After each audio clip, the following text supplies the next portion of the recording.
అందరికీ నమస్కారం. సో, మనం రిలేషన్‌షిప్ ఆఫ్ రెమెడీస్ అనేటువంటి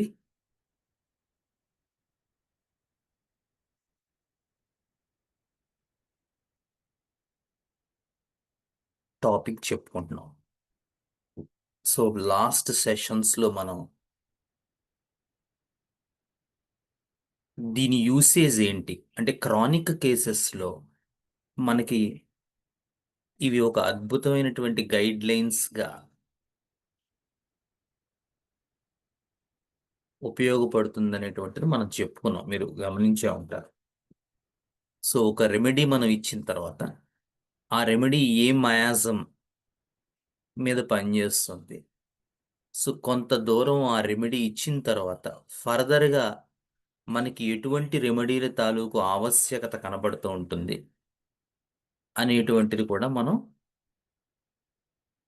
ఈ క్లాసెస్‌లో చెప్పుకుంటాం.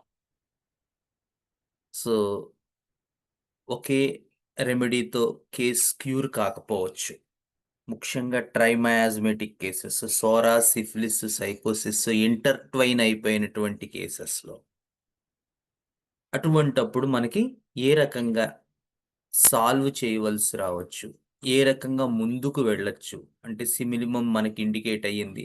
ఇండికేట్ అయిన తర్వాత కొన్ని రోజులు పనిచేసింది. ఆ తర్వాత నుంచి మనం ఎట్లా ప్రొసీడ్ అవ్వాలి. ఇవన్నీ కూడా మనం ఈ క్లాసెస్‌లో మనం పాస్ట్ క్లాసెస్‌లో చెప్పుకున్నాం. సో, ఎవరైనా మిస్ అయ్యుంటే ఈ relationship of remedies sequence first నుంచి మనకు మీరు పాతవి వింటే మీకు దీని తాలూకు నెసెసిటీ ఏంటి? మనకి క్లినికల్ ప్రాక్టీస్‌లో ఎంత ఉపయోగపడుతుందనేటువంటిది మీరు చూడొచ్చు. సో, మనం లాస్ట్ సెషన్‌లో ఫ్లోరిక్ యాసిడ్ దగ్గర ఆగాం. If I am not wrong. So, నా దగ్గరికి ఒక లారీ డ్రైవర్ కేస్ ఒకటొచ్చింది. సో, అతను అవాస్క్యులర్ నెక్రోసిస్ ఏవిఎన్ అంటారు. తో డయాగ్నోస్ అయ్యాడనమాట. సో, అతని కేస్ షీట్ అనేటువంటిది నేను తీసుకున్న తర్వాత, నాకర్థమైంది ఏంటంటే, ఫస్టు ఇతను పెద్ద ట్రీట్‌మెంట్‌కి సుముఖంగా లేడు అనే విషయం అర్థమైంది. ఎందుకంటే, ఏదో వచ్చానులే అన్నట్టుగా చెప్పడం మొదలుపెట్టాడు కేస్ షీట్. అంతేగాని అందులో ఒక ఇన్వాల్వ్‌మెంట్ కానీ, తగ్గించుకుందాం అని దృక్పథం గాని, ఇవేం కనిపించలేదు. సో, కేస్ షీట్ రాస్తున్నప్పుడే నాకు అతను చాలా డాగ్మాటిక్‌గా అనిపించాడు. చాలా అగ్రెసివ్‌గా ఉన్నాడు. డాగ్మాటిక్‌గా ఉన్నాడు. చాలా ప్రైడ్‌గా ఉన్నాడు. సో, రకరకాల రెమెడీస్ రాస్తున్నప్పుడే మనకు అనిపిస్తూ ఉంటాయి గదా! సో, కానీ వాళ్ళ వైఫ్ యాక్చువల్‌గా నా పేషెంట్. ఆవిడ ఇతన్ని తీసుకొచ్చిందనమాట. లాక్కొచ్చింది. సో, కానీ అతను కేస్ షీట్ ఇస్తున్నప్పుడు ఏ రకంగా కూడా అతను ఆహ్, దాంట్లో ఇన్వాల్వ్ అయినట్టుగా గాని, అమ్మో! మందు తీసుకుందాం అనేటువంటిది గాని, భయం గాని అతనికి ఏమీ కనిపించలేదు. సో, నేను కేసంతా రాస్తున్నప్పుడు అతనికున్న మల్టిపుల్ హ్యాబిట్స్, రకరకాల హ్యాబిట్స్ అన్ని రకాల హ్యాబిట్స్ ఉన్నాయి అతనికి. సో, అతని కన్సర్న్ గూడా ఏంటంటే దీనివల్ల ఏమైనా వచ్చిన జబ్బు వల్ల ఏమైనా మనీ అనేటువంటిది తగ్గిపోతుందా? అనేటువంటి ఐడియా మాత్రమే బ్యాక్‌గ్రౌండ్‌లో ఉంది అతనికి. మిగతావేమి అతనేం పెద్ద పట్టించుకునేలా లేడు. సో, ఎందుకు చెప్తున్నానంటే ఈ కేసు, సో, అట్లా ఉంటది యాసిడ్ ఫ్లోర్ తాలూకు వ్యవహారం. They are materialistic. అంటే వాళ్ళకి భౌతిక జీవితం తప్ప ఏ రకమైన ఆధ్యాత్మిక జీవితం ఉంటుందని గాని, దేని పట్ల భయభక్తులు గాని, తప్పు చేస్తే ఏదైనా శిక్ష పడుతుందనేటువంటి ఐడియా గాని, అన్యాయం చేయకూడదు అనేటువంటిది గాని వాళ్ళకి ఏమీ ఉండదు. They appear purely selfish.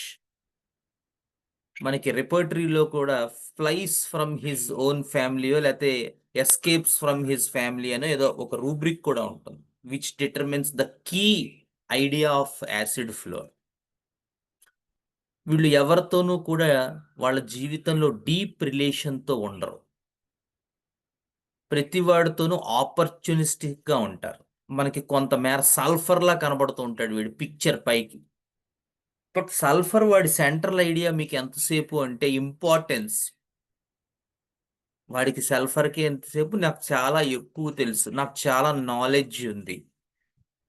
నేను చాలా ఉద్దండ పెండాన్ని అనేటువంటి ఐడియా నన్ను ఆ రకంగా గౌరవిస్తుందా లేదా సొసైటీ అనేటువంటి ఐడియా మాత్రమే మీకు సల్ఫర్‌లో కనపడుతుంది.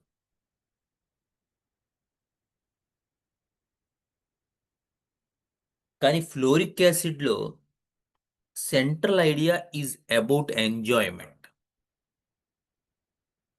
Not importance like sulphur. So, పైకి కొంచెం వీళ్ళిద్దరి మధ్య కొంచెం క్లోజ్ భావన కనపడుతూ ఉంటుంది కాబట్టి, అలాగే ప్లాటినాలో గూడా ఉంటుంది. ప్లాటినాలో గూడా చాలా ఇంపార్టెన్సు, చాలా ప్రైడు, చాలా సెల్ఫ్ ఎస్టీము, చాలా డాగ్మాటిక్ నేచరు కనపడుతుంది. But the idea about platina is that they are really people of substance. అంటే వీడు నలుగురికి ఉపయోగపడుతూ ఉంటాడు. సంఘంలో ఒక పెద్ద జీవిగా తిరుగుతూ ఉంటాడు. వీడొచ్చి చేస్తూ ఉంటారు వీడికి వర్క్. వీడు పర్టిక్యులర్ వాడి తాలూకు క్లాన్ ఏదైతే ఉందో, ఉదాహరణకి పలానా కుల వ్యవస్థ అనుకోండి. ఆ కులంలో వీడే పెద్దనుకోండి. సో, వీడి దగ్గర కూర్చొని అన్నీ చెప్తూ ఉంటారు. వీడు గూడా వీడి చేతనైన పరిధిలో వీడు మాట్లాడి ఆ పని సాల్వ్ చేస్తూ ఉంటాడు. So, they are people of substance. అంతేగాని ఆహ్, వితౌట్ సబ్‌స్టెన్స్ ఉండదు. కానీ సల్ఫర్‌లో అది ఫూలిష్ ప్రైడ్‌లా ఉంటుంది. వాడెవడికి పనికొచ్చే జీవితం వాడు జీవించడు. ఉత్తి కబుర్లు చెప్తాడంతే. మనకు ఆడు తెలుసు, వీడు తెలుసు, వాడు తెలుసు అంటాడు. ఏదైనా పనుందాయా అంటే అవుతది లేవయ్య అంటాడు. అది కదయ్యా మన రోడ్డు పాడైపోయింది. అప్పుడే మీకు చాలా రోజుల నుంచి చెప్తున్నాం కదా! ఎవరైనా మీకు తెలిసినోళ్ళు ఉన్నారు కదా! ఏం చేద్దాం? చూద్దాం మరి ఇయన్నీ చిన్న చిన్న పనులు మన ముందు పెద్ద పనులైతే అంటాడు. అంతేగాని ఆ వర్క్ మాత్రం వాడు చేయించడు, చేయించలేడు. కానీ అదే ప్లాటినాలో అనుకోండి వాళ్ళు చాలా కమిటెడ్‌గా ఉంటారు. Of course they are self esteem. Of course they are very pride. But వాళ్ళు చాలా కమిటెడ్‌గా ఉంటారు. చాలా రెస్పాన్సిబుల్‌గా ఉంటారు. చాలా డ్యూటీ మైండెడ్‌గా ఉంటారు. చాలా సక్సెస్‌ఫుల్‌గా వాళ్ళు లైఫ్ లీడ్ చేస్తూ ఉంటారు. దాంతో ఆ సక్సెస్ వాళ్ళకి ప్రైడ్‌నిస్తుంది. వాళ్ళు ఏదో ఒకటి సాధిస్తారు. ఆ సాధించడం వల్ల వాళ్ళకి అహం వస్తుంది. దాంతో వాళ్ళు చాలా అహంకారంగా కనపడతారు. కానీ సల్ఫర్‌లో ఏమీ సాధించడు. వాడికి ఏమీ రాదు. కానీ నాకు చాలా వచ్చనుకుంటూ ఉంటాడు. వాడి చుట్టూ ఉన్న వాళ్ళందరికీ ఈ ఊకదంపుడు ఉపన్యాసాలన్నీ ఇస్తూ ఉంటాడు. కానీ పనేదయ్యా అంటే ఏ పని వాడు చెయ్యడు, చేయలేడు, వాడికి రాదు. ఓన్లీ టాక్స్ ఉంటాయంతే. అది సల్ఫర్. ఫ్లోరిక్ యాసిడ్‌లో వీళ్ళిద్దరిని మించిపోతాడు. వీడు చాలా ప్రైడ్‌గా ఉంటాడు. నా అంత గొప్పవాడు లేడనుకుంటాడు. ఈ భూప్రపంచం మీద పలానా సమ్ ఎక్స్ పర్సనే కింగ్ అనుకుంటాడు. నేనే రాజుని అంటాడు వాడు. నేనే రాజు, నేనే మంత్రి అంటాడు. ఫ్లోరిక్ యాసిడ్‌లో కూడా. కానీ వాడి సెంట్రల్ ఐడియా అంతా ఎంజాయ్‌మెంట్ మీద నడుస్తుంది. సో, చెప్పాను కదా ఇందాక ఒక లారీ డ్రైవర్ కేసు. అసలు వాడు మాట్లాడుతున్నప్పుడు గూడా వాడు ఏమీ పెద్దగా ఈ ఆరోగ్యం గురించి వాడేదో వర్రీ అవుతున్నట్టు, బాధపడుతున్నట్టు మీకేం కనపడదు. అన్‌లెస్ అండ్ అదర్‌వైస్ బాగా డీప్ సీటెడ్ అయిపోయి, బాగా ఫెయిల్యూర్ స్టేట్‌లోకి వెళ్ళిపోతే తప్ప ఫ్లోరిక్ యాసిడ్ వాడు పెద్దగా తన ఆరోగ్యం గురించి వర్రీ అవ్వడు. మీరు చూస్తే వీడు చాలా హార్ట్ పేషెంట్‌గా ఉంటాడు. ఫ్లోరిక్ యాసిడ్ చాలా హార్ట్ పేషెంట్. విపరీతమైన చల్లదనం కావాలి. హాట్ ఫ్లషెస్ బాడీ మీద రన్ అవుతుంటాయి. బాడీ వేడిగా ఉంటూ ఉంటుంది. అలాగే చాలా వెరీ హై సెక్సువల్ డ్రైవ్ ఉంటుంది వీళ్ళకి. ఉండాల్సిన దానికన్నా చాలా ఎక్కువ ఉంటుంది. అంటే అది తప్ప మరో ప్రపంచం వీడికి కనబడదు, వినబడదు, రుచింపబడదు. వీడు సమస్తమైన ఇంద్రియాలు కూడా ఓన్లీ ఒకే ఒక పర్పస్ కోసం పనిచేస్తున్నట్టు వాడు ఫీల్ అవుతూ ఉంటాడు. అందుకని మల్టిపుల్ పార్ట్నర్స్ అనేటువంటిది ఫ్లోరిక్ యాసిడ్లో చాలా ప్రామినెంట్. అండ్ ఎవరితోనూ కూడా వాడు ఏం డీప్ సీటెడ్గా ఉండడు. అలాగే ఫ్లోరిక్ యాసిడ్ గర్ల్స్, మీరు నమ్మరు, అఫ్ కోర్స్ అలాంటివి కొంచెం చెప్పుకోవడానికి ఇబ్బందిగా ఉంటాయి. వీళ్ళు ఒకళ్ళు తెలియకుండా ఒకళ్ళు మల్టిపుల్ బాయ్ ఫ్రెండ్స్ని మెయింటైన్ చేస్తుంటారు. అండ్ ఎవరితోనూ కూడా వీళ్ళకి క్లోజ్ రిలేషన్షిప్, ఎమోషనల్ రిలేషన్షిప్, అసలు ఆ పాటకి అర్థమే వీళ్ళకి తెలియదు. ఎమోషన్ అనేది ఏమి ఉండదు వీళ్ళకి. ఫ్లోరిక్ యాసిడ్ అడోలిసెన్స్లో గనక మనకి ఇండికేట్ అయినప్పుడు పడకపోతే ఇక ఆ జీవితం అంతా కూడా వాళ్ళకి, వీళ్ళకి, వీళ్ళ చుట్టూ ఉన్న వాళ్ళకి కూడా నరకం. ముఖ్యంగా లేడీస్లో గనక మీకు యాసిడ్ ఫ్లోర్ ఇండికేషన్ కనబడి వేయలేకపోయినట్టయితే ఇక ఫ్యామిలీ అంతా సీక్రెట్ మల్టిపుల్ బాయ్ ఫ్రెండ్స్ తోటి తన జీవితాన్ని నాశనం చేసుకుంటుంది. మిగతా వాళ్ళ జీవితాలు, ఫ్యామిలీ జీవితాన్ని కూడా నాశనం చేస్తుంది. మనం చూసాం, మొన్నే మేఘాలయలో కూడా జరిగింది. క్లాసికల్ ఎగ్జాంపుల్ ఆఫ్ మయాజమేటిక్ కేసెస్ ఇవి. ఎందుకంటే వాళ్ళు ఎంత దూరం వెళ్తారో వాళ్ళకే తెలియదు, because of this high sexual drive. అలాగే మేల్స్లో కూడా అంతే. వీడి ఇంటి పట్టున ఉండడు యాసిడ్ ఫ్లోర్ వాడు. ఆ ప్రొఫెషన్స్ కూడా అలాగే ఎంచుకుంటారు. నాకు దొరికిన 1, 2, 3 కేసులు ఎక్కువ ఈ డ్రైవర్సే. Proclainer driver, lorry drivers, van driver ఎక్కువగా నాకు. బికాజ్ ఎప్పుడు ఏదో ఒక పని మీద వాళ్ళు వేరే ఊరు వెళ్తూ ఉంటారు. సో ఇంటి పట్టున ఉండడానికి ఉండదు. And they have multiple relationships. Smoking, alcoholism, partying, drugs, all these are the favorites for acid floor. So అటువంటి కేసు ఈ అవస్కులర్ నెక్రోసిస్ అన్నది. సో ఈ కేసులో నేను చాలా మంచి improvement with acid fluor 200 and 1mతో తీసుకురాగలిగాను ఒక 8 months టు 1 year మధ్యలో. సో మంచి ఇంప్రూవ్మెంట్ వచ్చింది, పెయిన్ అది తగ్గింది, పేషెంట్ కూడా కొంచెం స్టెబిలైజ్ అయ్యాడు, మెంటల్స్ కూడా ఇంప్రూవ్ అయ్యాయి. And then I got to give him syphilinum 1m. So fluoric యాసిడ్కి ఇలాంటి కేసెస్లో, ముఖ్యంగా ఎవాస్కులర్ నెక్రోసిస్ కేసెస్లో సిఫిలినం అనేటువంటిది క్రానిక్గా ఇండికేట్ అవుతుంది, లేదా ఇంటర్ కరెంట్గా ఇండికేట్ అయ్యి మళ్ళీ ఫ్లోరిక్ యాసిడ్ వేయాల్సి వస్తుంది. చూసుకుంటూ ఉండాలి. So syphilinum is one of the greatest remedy for these sort of cases where floric acid has good indications, had acted well, and still needs to continue its action. అలాంటప్పుడు మీకు సిఫిలినం indicator. ఇంకో set of పీపుల్లో ఈ fluoric acid indicate అయిన తర్వాత వీళ్ళు సడన్గా చిల్లీగా మారిపోతారు. అంటే ఈ హార్ట్ పేషెంట్స్ కాస్త చలి ఎక్కువ వేస్తూ ఉంటుంది. వీళ్ళ మెంటల్స్ కొంచెం ఇంప్రూవ్మెంట్ వచ్చి వీళ్ళు మోర్ టిమిడ్గా, అంటే పిరికిగా మారిపోతారు. మెంటల్స్లో ఇదివరకు ఉన్నంత ధైర్యం తగ్గిపోతూ ఉంటుంది. సో అలా గనక వీళ్ళ mental setup and physical generalities కనుక మారినట్టయితే during the process of treatment, అలాంటి యాంటీ సిఫిలిటిక్ కేసెస్లో, అలాంటి సిఫిలిటిక్ మయాజం బాగా ప్రామినెంట్ అయిన కేసెస్లో ఫ్లోరిక్ యాసిడ్కి కాంప్లిమెంటరీగా సైలీషియా అనేటువంటి రెమెడీ మనకి పడుతుంది, లేదా సిలికా మనకి ఇండికేట్ అవుతుంది. జాగ్రత్తగా చూసుకుంటూ ఉండాలి మీరు ఇటువంటి కేసెస్లో. సో సమ్ టైమ్స్ ఏమవుతుందంటే ఈ మొడాలిటీస్ అవి కూడా మారతాయి. సో యాసిడ్ ఫ్లోర్ వాడు సడన్గా ఫెయిల్యూర్ స్టేట్లోకి వెళ్ళిపోతాడు, యాసిడ్ ఫ్లోర్తో మంచి ఇంప్రూవ్మెంట్ వస్తుంది, వాడు సడన్గా చిల్లీగా అయిపోతాడు, వాడు కోల్డ్గా అయిపోతాడు. అప్పుడు అటువంటి కేసెస్లో మీకు చాలా కేసెస్‌లో 100కి ఈ సిలికా అనేటువంటి మెడిసిన్ ఇండికేట్ అవుతూ ఉంటుంది. అలాగే కొన్ని రకాల వారికోజ్ వెయిన్స్ కేసెస్‌లో మీకు ఫ్లోరిక్ యాసిడ్ ఇండికేట్ అవుతుంది. చాలా పెయిన్‌ఫుల్‌గా ఉంటది. ఆ కాలంతా లాగేస్తూ ఉంటుంది.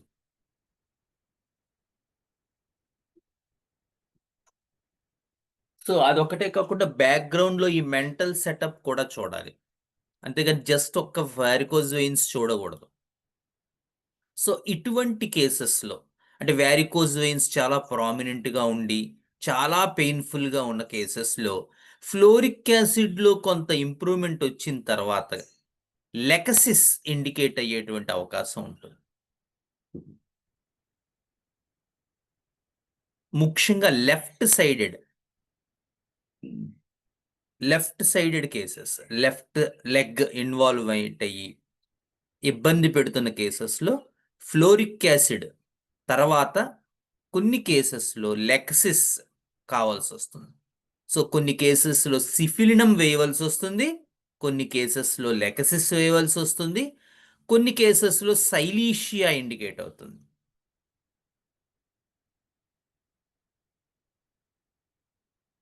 అలాగే కొన్ని ఫిషులా కేసెస్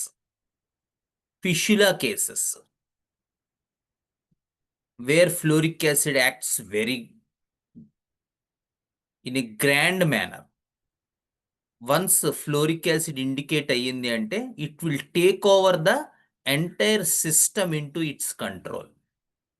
చాలా అద్భుతంగా పనిచేస్తుంది. సో, ఫిషులా కేసెస్‌లో కూడా మీరు యాసిడ్ ఫ్లోర్ ఇండికేట్ అవ్వచ్చు. సో, అక్కడ కూడా మీరు చూసుకొని అవసరమైతే మధ్యలో మీకు సిఫిలినం ఒక డోసు వేయవలసి రావచ్చు. లేదా సైలీషియా కూడా ఇండికేట్ అవ్వచ్చు. అంటే దాంతో కొంత మేర ట్రీట్మెంట్ అయిన తర్వాత.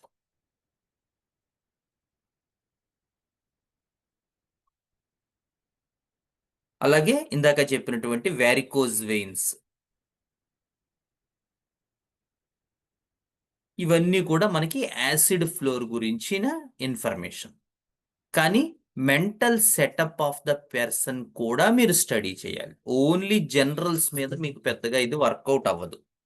సో, వాళ్ళు చాలా మెటీరియలిస్టిక్‌గా ఉంటారు. చాలా హాట్ బ్లడెడ్ పేషెంట్సు. కోల్డ్ ఎక్కువ కావాల్సుంటుంది. చల్లదనం ఎక్కువ కావాల్సుంటుంది.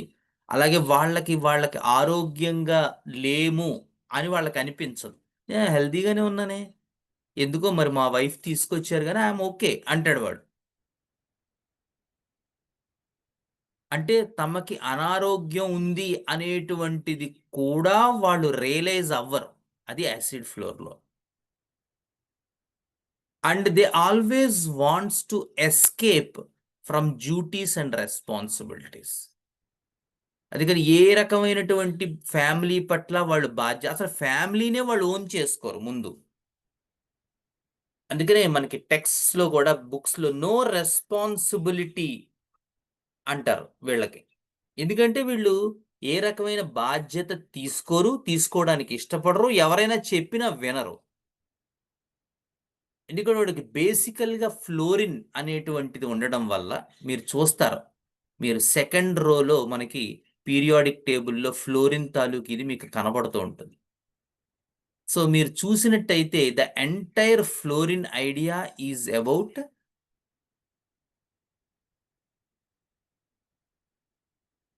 సెపరేషన్.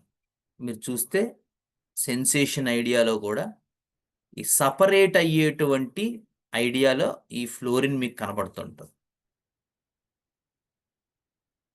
సో, దానికున్నటువంటి వాలెన్సీ వల్ల, దానికున్నటువంటి కెమికల్ కాంపోజిషన్, ఎలక్ట్రాన్స్ వల్ల కూడా ఫ్లోరిన్ చాలా less attached and very highly reactive. చాలా రియాక్షన్ ఎక్కువుంటుంది. అటాచ్‌మెంట్ తక్కువుంటుంది. సో, వీళ్ళు బేసికల్‌గానే ఆ రెమెడీ ఎక్కడ పీరియాడిక్ టేబుల్‌లో దాని తాలూకు ఎగ్జిస్టెన్స్ వల్ల అది మనకి ఎప్పుడూ కూడా ఒక రకమైన నెగటివిటీనిస్తూ ఉంటుంది. హాలోజన్స్. ఫ్లోరిన్ కానీ, క్లోరిన్ కానీ, బ్రోమిన్ కానీ, అయోడిన్ కానీ, వీళ్ళు they are very negative people. Periodic టేబుల్‌లో అవి ఉండేటువంటి ఇది వల్ల వాళ్ళకి. But out of all these fluorine is highly reactive and less attached. అందుకని ఒక రిలేషన్‌షిప్స్‌లో ఏదైనా ఒక ఎమోషనల్ ఐడియా అనేటువంటిది ఫ్లోరిన్‌కి చాలా తక్కువుంటుంది. మ్యురాటికమ్ క్లోరిన్‌కి కొంచెం ఎక్కువుంటుంది. బ్రోమిన్‌కి చాలా ఎక్కువుంటుంది. అయోడిన్ టాప్ నాచ్‌లో ఉంటుంది. Highly attached and less reactive iodine. Less attached and highly reactive fluorine. So, పైనుంచి కిందకొచ్చేసరికి అటాచ్‌మెంట్ పెరుగుతుంది. రియాక్షన్ తగ్గిపోతుంది. ఫ్లోరిన్ నుంచి అయోడిన్‌కొచ్చేసారు. కానీ ఫ్లోరిన్‌లో చాలా ఎక్కువుంటుంది. అందుకని ఎవ్వరితోనూ వీళ్ళు ఏ రకమైనటువంటి రిలేషన్‌షిప్పు ఉండదు. మనకు ఆశ్చర్యం వేస్తుంది. ఫ్లోరిక్ యాసిడ్‌తో ఉన్నవాడికి కానీ, ఫ్లోరిన్ ఉన్న కాల్కేరియా ఫ్లోర్ అలాంటి కాంపౌండ్స్‌తో ఉన్నది కానీ, మీరు చూస్తే మనకి అవతల వాడికి వీడిని చూస్తే వాడికి పిచ్చెక్కుతూ ఉంటుంది. ముఖ్యంగా ఎమోషన్స్ ఎక్కువగా ఉండేటువంటి రెమెడీస్ ఏ క్యాలీ వాడో, లేతే ఏ ప్లాంట్ కింగ్డమ్ వాడో ఉన్నాడనుకోండి. వాడికి వీడిని చూస్తే భయమేస్తుంది. ఏమిట్రా నాయనా వీడసలు వీడికి ఏ రకమైన ఐడియా ఉండదా? ఎమోషన్ ఉండదా? నిజంగానే ఉండదు వాడికి. వాడు అలాగే ఉంటాడు. సో, ఎమోషన్‌ఫుల్ పెర్సన్ గనక ఈ ఎమోషన్‌లెస్ పెర్సన్ చూస్తే వాడికి భయమేస్తూ ఉంటుంది. అందుకని అంటే ఆఫ్‌కోర్స్ మొత్తం కేస్ మనం తీసుకోవాలి. బట్ జనరల్ ఐడియా చెప్తున్నాను. వాళ్ళ తాలూకు ఎమోషన్స్ వల్ల వాళ్ళు వీడిని చాలా పెక్యూలియర్‌గా చూస్తూ ఉంటారు. వీడు వాళ్ళని పెక్యూలియర్‌గా చూస్తుంటాడు. ఎందుకు ఇంత ఎమోషన్‌గా ఉంటారు? వీడు కాతే ఇంకొకళ్ళు. చెప్పానుగా ఫ్లోరిక్ యాసిడ్ గర్ల్స్ అయితే మీరు ఆశ్చర్యపోతారు. They never involve in any relationship. Highly superficial, highly materialistic, highly practical.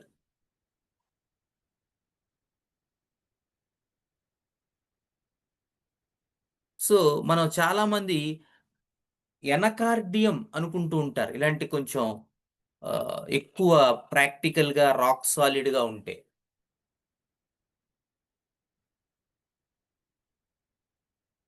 కానీ అసలు ఫ్లోరిక్ యాసిడ్ ముందు ఎనకార్డియం చాలా దిగదుడుపు.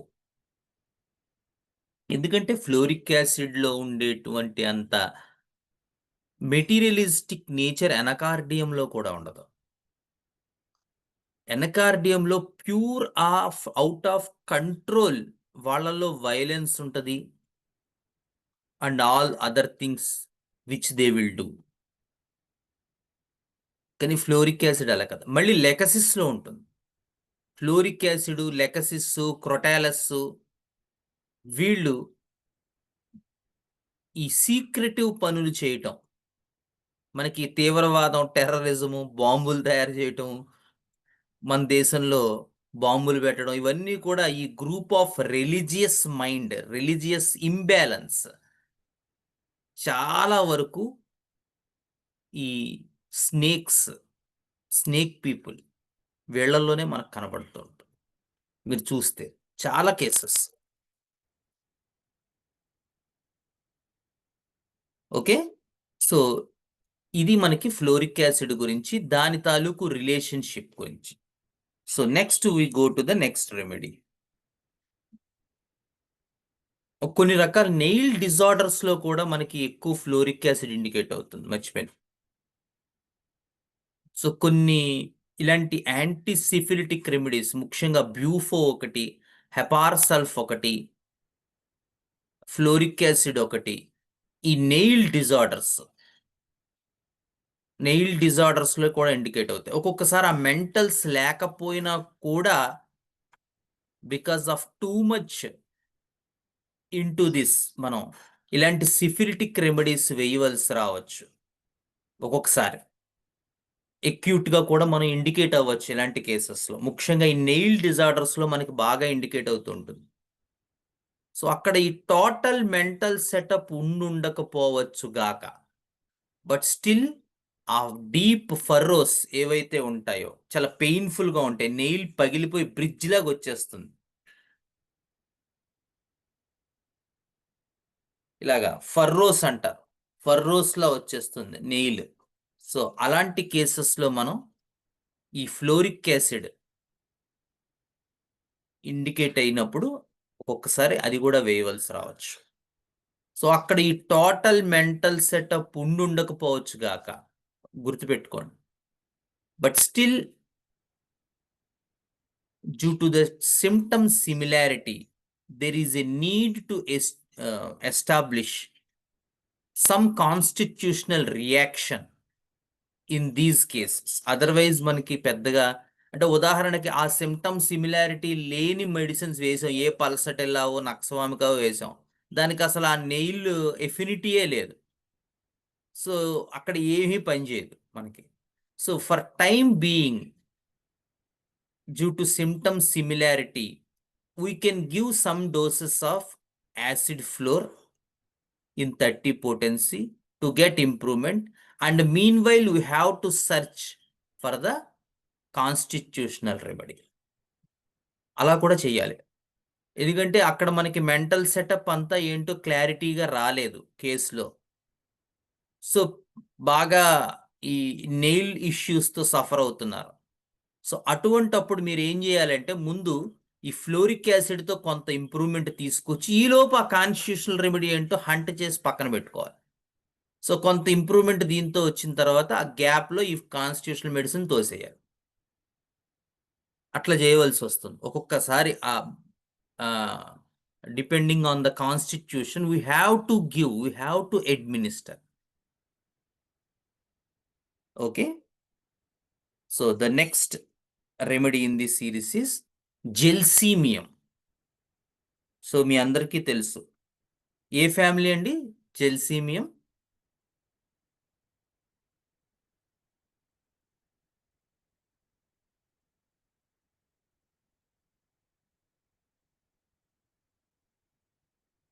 ఏ ఫ్యామిలీ?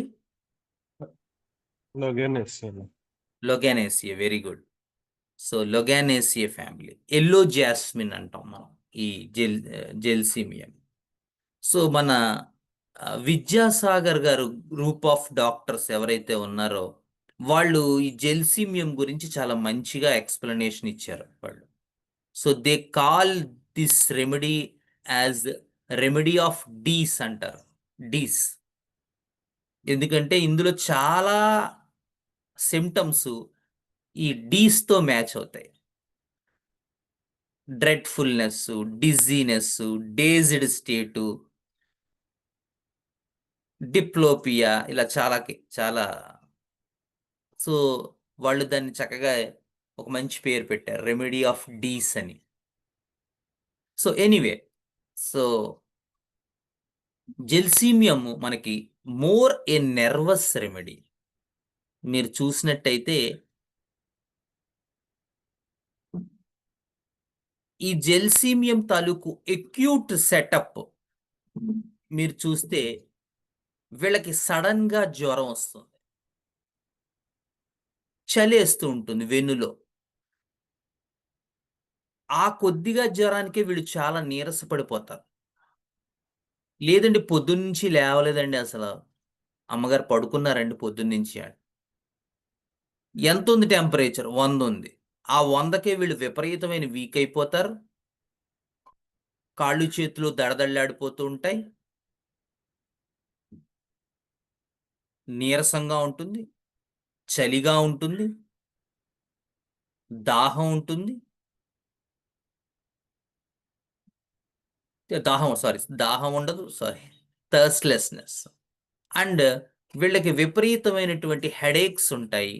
దాంతోపాటు ఒక పెక్యులియర్గా వీళ్ళకి 2 సిమ్టమ్స్ మనం జెల్సీమియం ఫీవర్స్లో చూడొచ్చు. ఒకటి, వీళ్ళు ఐబాల్ పెయిన్ అని చెప్తూ ఉంటారు. ముఖ్యంగా కనుగుడ్లు లాగేస్తున్నాయండి అంటారు. ఏమిటోంటి కనుగుడ్లు దాని కళ్ళంత, లేదా కళ్ళు అని చెప్తారు, లేదా కనుగుడ్లు అని చెప్తారు మోర్ స్పెసిఫిక్ గా. ఆ సీలియరీ మజిల్స్ కూడా ఎఫెక్ట్ అయిపోతాయి సిస్టంలో. అందుకని కనుగుడ్లు బాగా నొప్పిగా ఉన్నాయంటారు ముఖ్యంగా. రెండవది, ఈ తొడల దగ్గర నుంచి పాదాల దాకా చాలా బరువుగా ఉంది, నడవలేను, కూర్చునే ఉండాలి లేదా పడుకునే ఉండాలి, లేస్తే కాళ్ళు చేతులు దడదళ్ళాడుతున్నాయి, నడవలేకపోతున్నా. ఈ తొడ నుంచి కింద పాదాల దాకా మొత్తం బరువెక్కిపోయింది. ఇక్కడ వాళ్ళు కొంచెం చూడడానికి బ్రయోనియా పేషెంట్స్ లా ఉంటారు, ఎందుకంటే వీళ్ళకి రెస్ట్ ఎమ్యులరేషన్ అన్నట్టుగా చెప్తారు అనమాట. పడుకుని ఉంటే బాగుంటుందండి, కూర్చోలేకపోతున్నాను, నడవలేకపోతున్నాను.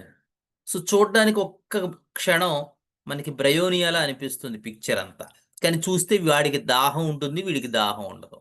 వీడికి చలి ఎక్కువగా ఉంటుంది, వాడికి పెద్దగా చలి ఉండదు.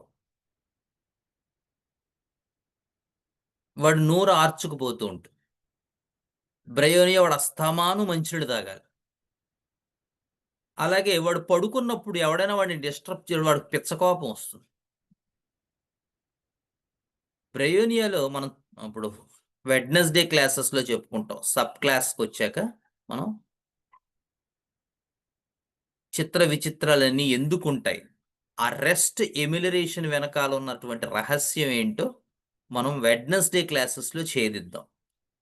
ఎందుకు ఆ సూపర్ క్లాస్లో బ్రయోనియా ఉంది, ఉండి ఆ రకమైనటువంటి ప్రూవింగ్స్ ఎందుకు బ్రయోనియాలో వచ్చాయి, ఎందుకు బ్రయోనియా పేషెంట్స్లో అది బాగా కనబడుతూ ఉంటుంది, మొదలగు విషయాలన్నీ ఎలాగూ మనం ఫోర్త్ సూపర్ క్లాస్ చెప్పుకుంటున్నాం కాబట్టి అందులో డిస్కస్ చేసుకుందాం. మీన్ వైల్ హియర్ ఏంటంటే, ఈ జెల్సీమియము బ్రయోనియా మధ్య ఉండే ఆ చిన్నపాటి కంపారిజన్.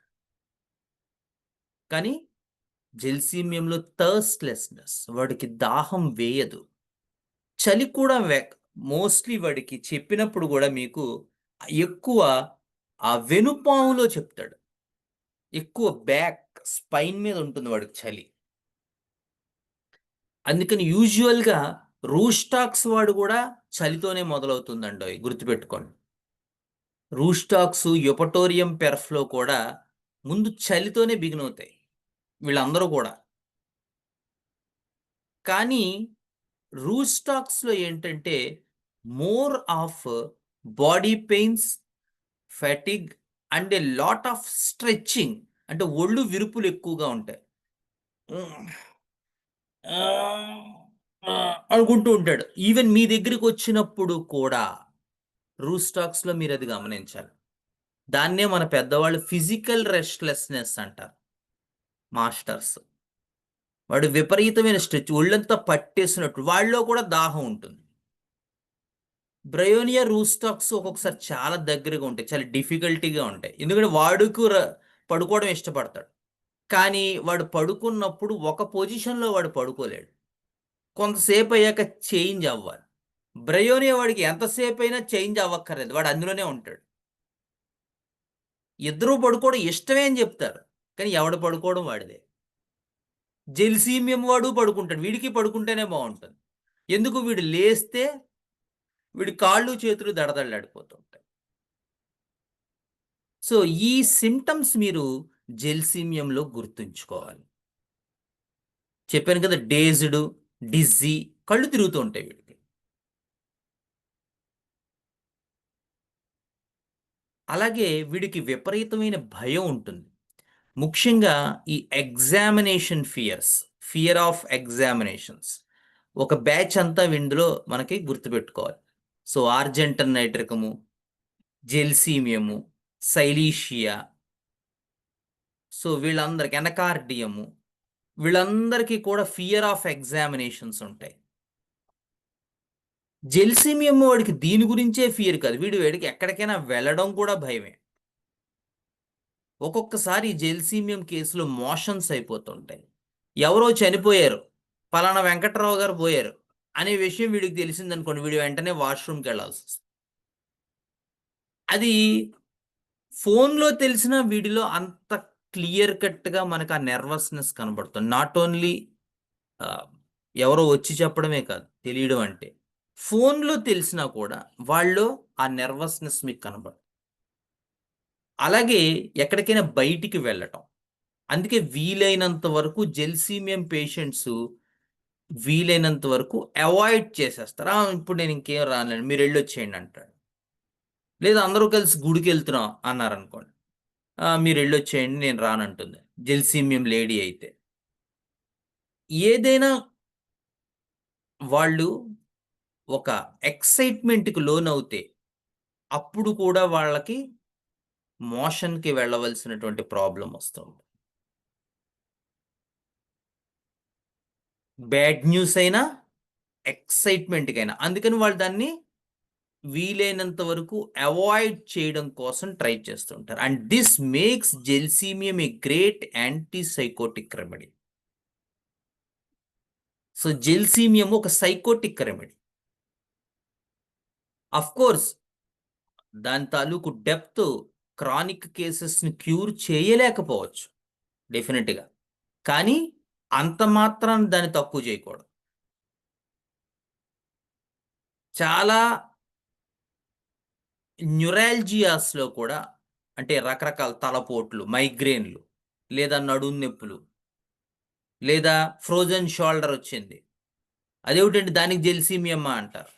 ఫ్రోజన్ షోల్డర్‌కి జెల్సీమియం ఉంటది. జెల్సీమియం పేషెంట్‌కి జెల్సీమియం ఇస్తుంది.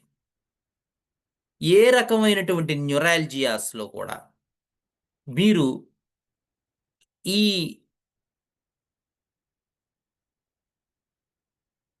సింప్టమ్స్ ఏవైతే ఉన్నాయో వీటిల్ని మనం క్రోడీకరించుకుంటే మీరు ఖచ్చితంగా జెల్సీమియం పట్టుకోవాలి.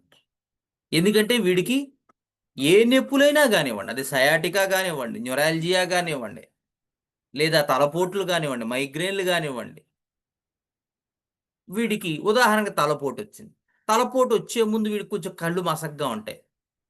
జెల్సీమియం వాడికి, క్యాలీ బైక్ వాడికి, సెపియా వాళ్ళకి ముగ్గురికి కూడా ఒక మైగ్రేన్ అటాక్ వస్తోంది తలపోటు. అంటే వీడికి ముందు కొంచెం కళ్ళు మసకగా ఉంటాయి. కళ్ళు కనిపించవు సరిగ్గా. దాన్నే కొంతమంది బ్లైండ్‌నెస్ బిఫోర్ హెడేక్ అని కూడా పెడతారు. లేదా dullness of vision before headache. దాంతో పాటు ఏమవుతుందంటే జెల్సీమియంలో మీరు చూస్తే ఆ తలపోటు రాగానే వాడు కళ్ళు తిరిగినట్టు అనిపిస్తుంది. డిజ్జీనెస్ ఉంటుంది. పేషెంట్ చాలా డల్ అయిపోతారు. డల్‌నెస్. డల్‌గా అయిపోతారు. నీరసంగా అయిపోతారు. లేవలేరు. మీరు ఏ న్యూరాలజీ అయినా తీసుకోండి. ఇవే సెట్ ఉంటది. వాడు పేషెంట్ ఆ కూర్చున్న కొద్ది దాంతోనే వాడు డల్ అయిపోతాడు. కళ్ళు తిరిగిపోతూ ఉంటాయి.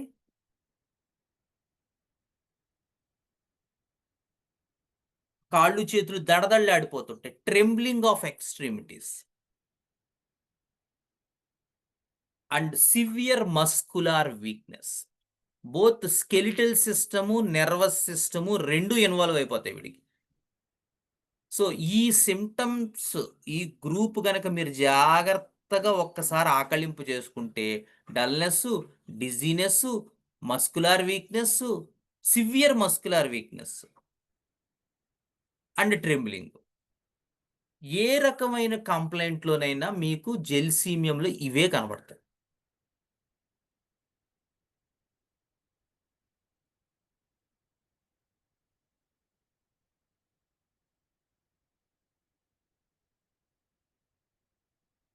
దాంతో పాటు వీళ్ళు చాలా డ్రౌజీగా అయిపోతారు. ఇదే మనకి అక్యూట్‌లో కనబడుతుంది. వాళ్ళు చాలా డ్రౌజీగా అయిపోతారు. అంటే మరీ స్టోపర్ లాగుండదు. బట్ డ్రౌజీగా అయిపోతారు, డల్‌గా అయిపోతారు, డిజ్జీగా అయిపోతారు, కాళ్ళు, చేతులు దడదడలాడిపోతూ ఉంటాయి, నీరసం ఉంటుంది, దాహం వేయదు, జ్వరం వచ్చేస్తుంది. సో, అలాంటి కేసెస్‌లో మీకు ఇంక చూడక్కర్లేదు అది కేస్ ఆఫ్ జెల్సీమియం అని అర్థం చేసుకోండి. ఒక్కొక్కసారి ఏమవుతుందంటే డ్యూరింగ్ ఎక్యూట్స్ ఒక్కొక్కసారి జెల్సీమియంతో కొంత తగ్గి రెండో రోజు పేషెంట్ మరింత స్టోపర్‌లోకెళ్ళిపోతాడు. అవి నిన్న బానే ముఖ్యంగా కొన్ని రకాల వైరల్ ఫీవర్స్‌లో. నిన్నంతా తగ్గిందండి. 99, 100 లోపే ఉంది. మళ్ళీ ఈవేళ పొద్దున్నుంచి 102, 103 వచ్చింది. మనలో ఉండట్లేదు. బాగా నీరస పడిపోయారు. లేవలేకపోతున్నారు. కాళ్ళు, చేతులు దడదడలాడిపోతున్నాయి అంట. అప్పుడు మనం జెల్సీమియం పని అయిపోయింది. వారి తాలూకు సహాయానికి వాళ్ళ పెద్దన్నయ్య గారిని తీసుకురావాలి. వాళ్ళే బ్యాప్టిషియా. జెల్సీమియంతో తగ్గి పూర్తిగా క్యూర్ కాకపోయినా, కొంచెం తగ్గి, ఆ తర్వాత మరింత స్టోపర్ కనిపించి, మరింత urine and stool and sweat మనకి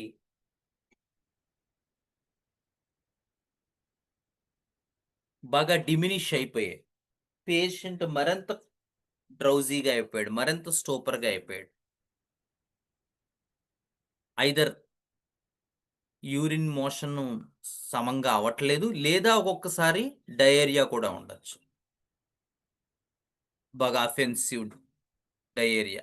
అప్పుడు మనకి జెల్సీమియంతో అయిపోయిన వర్క్‌ని బ్యాప్టిషియా గారొచ్చి ఫినిష్ చేస్తారు.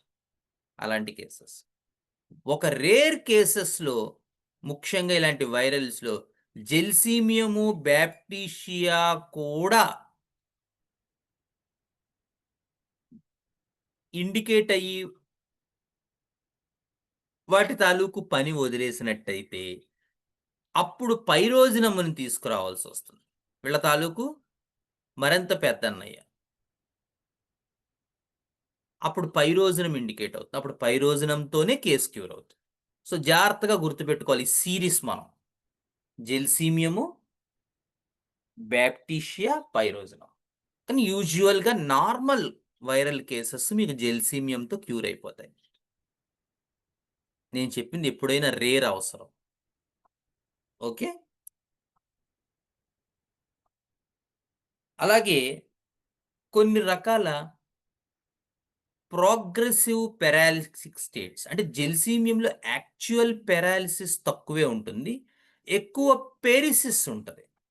అంటే పారాలిటిక్ ముందు స్టేట్ ఏదైతే ఉందో, చేతులతో వస్తువులు పట్టుకోలేరు, జారిపోతూ ఉంటాయి. పెదాలు అదురుతూ ఉంటాయి అంటూ ఉంటారు.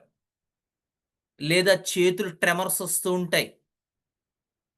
కొరియా అంటారు.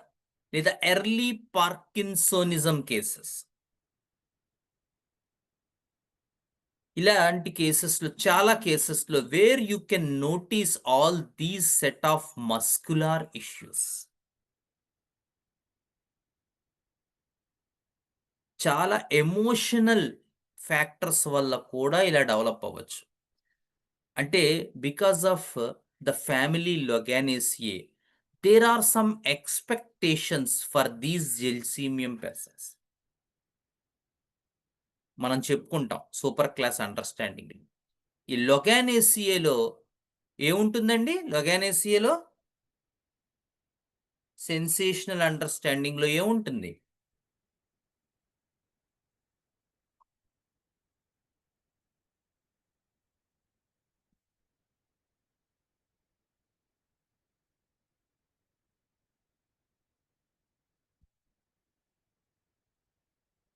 What are the sensation, active reaction, passive reaction, compensation of gelsemium sorry of loganiaceae? Shock. Very good. Shock and complete paralysis. Very nice. And what is the miasm according to the masters? ఏ miasm అని చెప్పారు gelsemium? Sycotic miasm. Very good. Very good. So shock and complete paralysis. Shock due to complete paralysis. Shock with complete paralysis and shock to huge disappointments. కదా? ఏమండి అంతేనా?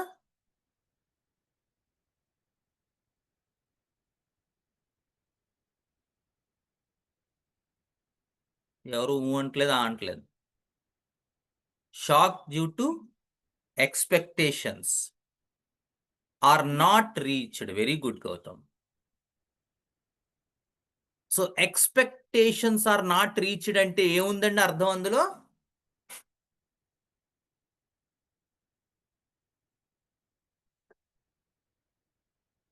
ఏమిటి అర్థం? Expectations are not reached అంటే? Expectations are there అనేనా?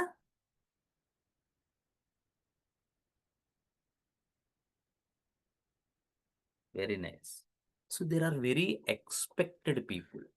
అందుకని gelsemium మనకి materia మెడికాలో ఇచ్చినటువంటి ఆ ఫెయిల్యూర్ స్టేట్ అంతా, అంటే fear of examinations, dread of failure, fear to go outside, fear to go for a church and opera, nervousness while attending an opera, nervousness while attending చర్చ్‌లు, ఇవన్నీ మీకు ఆ మెటీరియా మెడికాలో కనపడుతుంటాయి.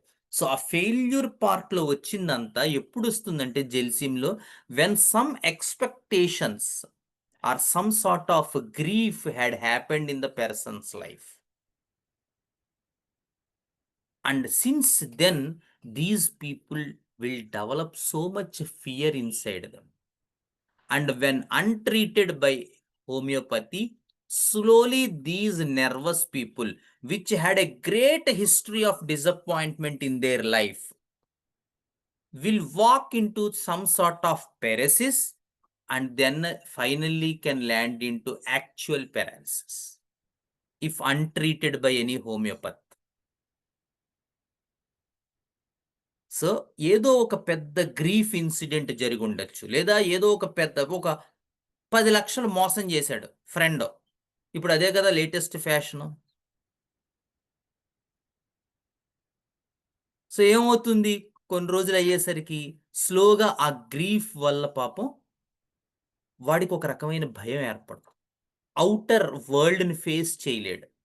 ఫేస్ చేయలేక చాలా నెర్వస్‌గా అయిపోతాడు. టెన్షనొచ్చేస్తూ ఉంటుంది. బాధొచ్చేస్తూ ఉంటుంది. ఎక్కడికైనా వెళ్దాం అంటే వాడికి వెళ్ళలేడు. భయమేస్తుంది. మజిల్స్ సహకరించవు. ఎక్కువ వణుకొస్తూ ఉంటుంది. ఎవరో ఇద్దరు దెబ్బలాడుకున్నారు రోడ్డు మీద అంటే వీడికిక్కడ వణుకొచ్చేస్తూ ఉంటుంది.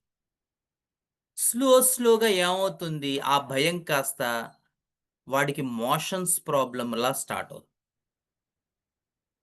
స్లోగా ఈ భయము, ఆ ఎమోషను, ఆ డిసప్పాయింట్‌మెంటు, ఆ షాకు వాడిని ఒక కంప్లీట్ పారాలిసిస్ స్టేట్‌లోకి తీసుకెళ్ళిపోతుంది. కానీ చిత్రంగా మీరు సెన్సేషన్ మెథడ్‌లో కేస్ తీసుకుంటే వాడికి నిజంగా పక్షవాతం రావక్కర్లేదు. వాడిని ముందే మీరు వాడికి ఆ ఇన్సిడెంట్‌లో గనక మీరు ఈ కంప్లీట్ పారాలిటిక్ స్టేట్‌ని పట్టుకుంటే, మీరు జెల్సీమియం వేయగలిగితే వచ్చే పారాలిసిస్‌ని మీరు యాక్చువల్ పారాలిసిస్‌ని మీరు ఆపొచ్చు. అది మనకి అడ్వాంటేజ్. ఎందుకంటే ఆ ఇన్సిడెంట్‌లో, ఆ ఎక్స్‌పీరియన్స్‌లో వాడికి జరిగిన కంప్లీట్ పారాలిటిక్ పార్షియల్‌గా జరిగింది. ఆ ఎక్స్‌పీరియన్స్‌లో జరుగుతది. ఆ ఇన్సిడెంట్‌లో. ఆ 10,00,000 మోసం అయింది. షాక్ అయిపోయాడు. కాళ్ళు, చేతులు పట్టేసాయి. ఏం తెలియట్లేదు. ఏం వినపట్లేదు. Complete shock. సెన్సరీ సిస్టము పనిచేయట్లేదు. మోటార్ సిస్టము పనిచేయట్లేదు. But okay. కోలుకొని బయటకొచ్చాడు. ఇప్పుడు వీడు కొన్ని సంవత్సరాల తర్వాత, ఎందుకంటే వైటల్ ఫోర్స్ ఫస్ట్ షాక్‌ని తట్టుకుంది. అవును. బట్ స్లోగా ఈ ఎక్స్‌పీరియన్స్ ఇదవుతున్న కొద్దీ వీడు నెమ్మదిగా ఒక 5, 10 ఏళ్లలో మళ్ళీ అదే కంప్లీట్ పారాలిసిస్ స్టేట్‌కెళ్తాడు. ఈలోపు ఒక హోమియోపతి, ట్రూ ట్రస్ట్‌ఫుల్ హోమియోపతి ఏం జేయాలి? ఎలాగైనా దాన్ని పట్టుకొని, రహస్యాన్ని ఛేదించి వాళ్ళకి జెల్సీమియం ఇవ్వాలి. అది మన బాధ్యత. ఏవండీ అంతేనా? కాదా?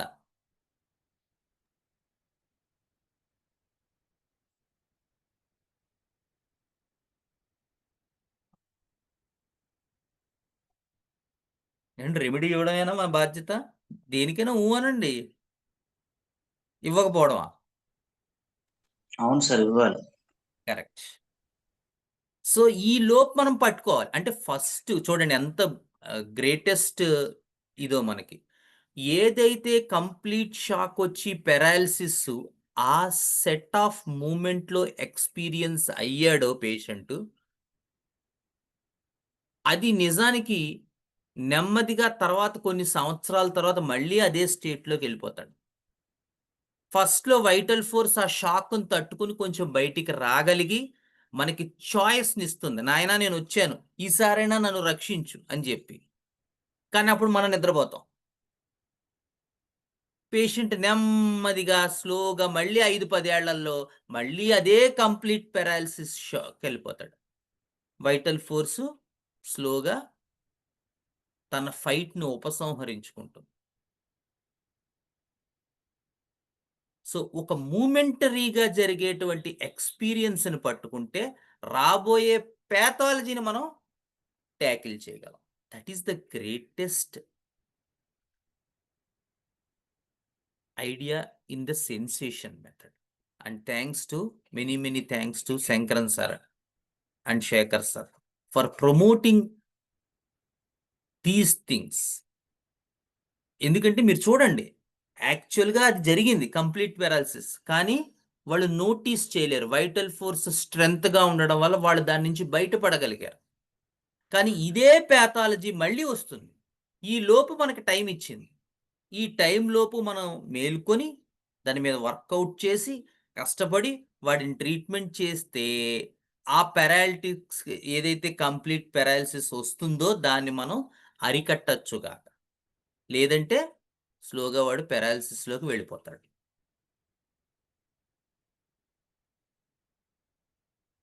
సో, జెల్సీమియం సోరిక్ కేసెస్ ఏవైతే ఉంటాయో, ఇటువంటి nervous system disorders, paresis, paralytic states వాటిల్లో గనక సోరిక్ మయాజమ్ గనక ప్రామినెంట్‌గా ఉంటే,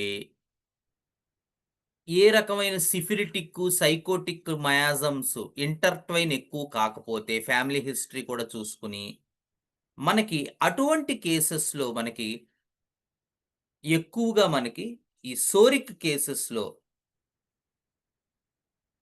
మీరు చూస్తే సల్ఫర్ ఎక్కువగా ఇండికేట్ అవుతుంది.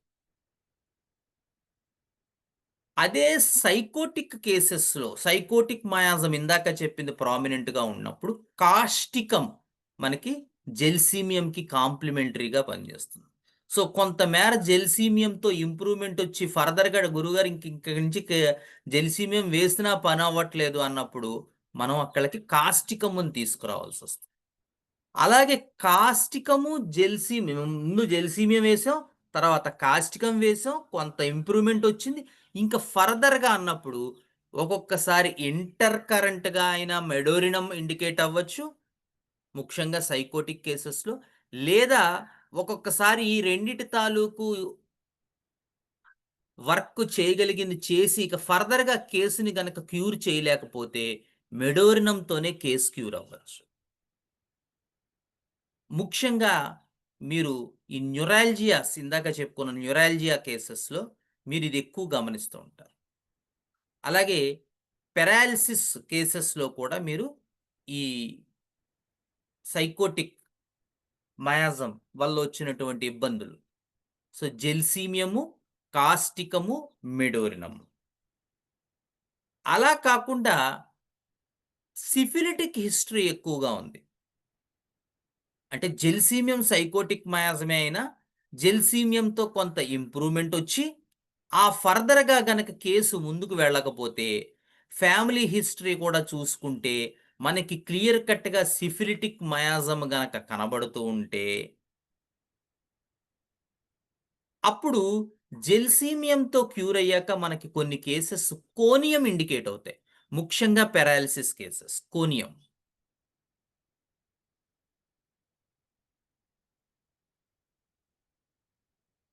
అలాగే కోనియంతో పాటు క్యురేర్ అనేటువంటి మందు యారో పాయిజన్ అంటారు. అంటే ఈ వేటగాళ్ళు ఆ క్యురేర్ అనేటువంటి మందు ఆ పాయిజన్ రాసి ఆ బాణాలకి హంట్ చేసేవారు. దానివల్ల ఏమవుతుందంటే ఏదైతే దానికి తగులుతుందో ఆహ్, ఆ అడవి ప్రాణి ఏదైతే ఉంటుందో అది కొంచెం బాణం తగలగానే అది గిలగిలా కొట్టుకొని కొంచెం పారాలిటిక్ స్టేట్‌లోకెళ్ళిపోతుంది. అందుకని క్యురేర్, యారో పాయిజన్ అంటారు. ఎక్కువగా ఇలాంటి కేసెస్‌లో మనకి యాక్చువల్ పారాలిసిస్ మనం క్యురేర్ అనేటువంటి మెడిసిన్ ఇండికేట్ అవుతుంది. సో అది కూడా జాగ్రత్తగా, జెల్సీమియంలో ఉండేటువంటి పార్షియల్ పెరాలిసిస్ చాలా సంవత్సరాలకు కానీ యాక్చువల్ పెరాలిసిస్లోకి వెళ్ళదు. సో అలా గనక వెళ్ళిపోయినట్టయితే కేసులు, జెల్సీమియంతో కొంత ఇంప్రూవ్మెంట్ వచ్చి ఇంకా ఫర్దర్గా కేసు కనుక క్యూర్ అవ్వకపోతే అప్పుడు అటువంటి కేసెస్లో మీరు క్యూరేర్ కూడా స్టడీ చేసుకోవాలి. సో జెల్సీమియము యాంటీ సైకోటిక్ రెమెడీ, కానీ అంత deep acting and long acting remedy కాదు. సో జెల్సీమియంతో కేసెస్ పూర్తిగా క్యూర్ అవ్వకపోవచ్చు.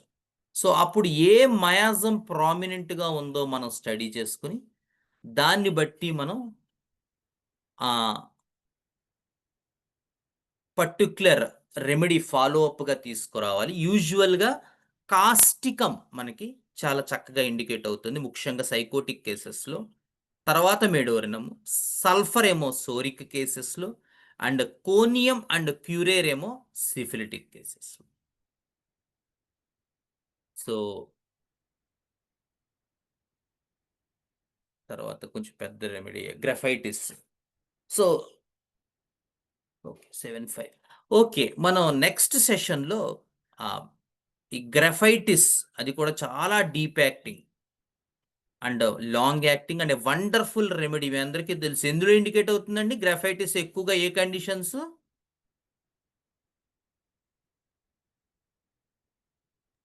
Skin sir, skin. Very good, very good. Delayed మన sir. Lot of skin symptoms. So ఎటువంటి స్కిన్ సిమ్టమ్స్లో మనకి గ్రఫైటిస్ ఇండికేట్ అవుతుంది, దాని తాలూకు నటరాజ విశ్వరూపం ఏంటో మనం నెక్స్ట్ సెషన్లో మనం చాలా డీటెయిల్డ్గా ఎలా ఉంటుంది దాని స్కిన్, సో రకరకాల స్కిన్ కంప్లైంట్స్లో ఎలా పట్టుకోవాలి గ్రాఫైటిస్, మిగతా వాటికి గ్రాఫైటిస్కి ఈవెన్ స్కిన్ సిమ్టమ్స్లో కూడా మనం ఎలా డిఫరెన్స్ చూడొచ్చు. సో గ్రాఫైటిస్తో తగ్గిన తర్వాత ఫర్దర్ ఫాలో అప్ ఎటువంటి రెమెడీస్ పడచ్చు, ఇవన్నీ కూడా మనం నెక్స్ట్ సెషన్లో స్టడీ చేసుకుందాం. Okay, so here we will end the session. So any doubts regarding today's session? Doubts అడుగుతున్నారు అంటే మీరు బాగా చదువుతున్నారని అర్థం. డౌట్స్ అడగట్లేదు అంటే రెండే పద్ధతులు, ఒకటి మనం బాగా చదివి అర్థమైపోయి ఉండాలి, లేదా అస్సలు ఇంకా దీని గురించి అర్థమే కాలేదని ఉండాలి. ఈ రెండిట్లో ఏదో ఒకటి అయి ఉండాలి. మరి ఏదవుతుందో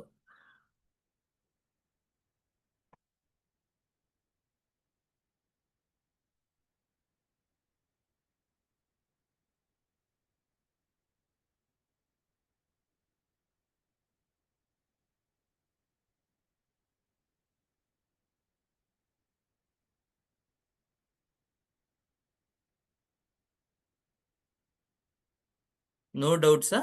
బాగానే అర్థమైంది డాక్టర్ గారు. మీరు ఈ డ్రగ్ రిలేషన్స్ చెప్తున్నప్పుడు బాగానే ప్రతి పాయింట్ అర్థమవుతుంది కాబట్టి మేమేమి మీకు డౌట్స్ ఎక్స్ప్రెస్ చేయలేకపోతాం. ఓకే, అర్థం అయితే పర్వాలేదు. Okay, very good. Thank you doctor గారు. Thank you. So we will meet in the next session. Okay.